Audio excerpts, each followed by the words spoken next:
তুমি কি জানো আমাদের কলিজার নবী সাল্লাল্লাহু আলাইহি সাল্লামের জীবন কতটা কষ্টের ছিল? তিনি শিশু অবস্থায় তার মা বাবাকে হারিয়েছিলেন।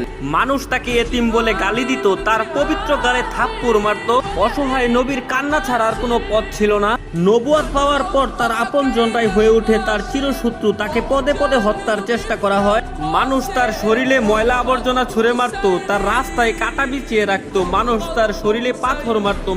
মানুষের ছুরা পাথরে নবী করিম সাল্লাল্লাহু আলাইহি সাল্লামের দাঁত মুবারক শহীদ হয়ে যেত। নিকৃষ্ট পাষাণরা নবীর পবিত্র মুখে থুথু পর্যন্ত ছিটিয়ে দিয়েছিল।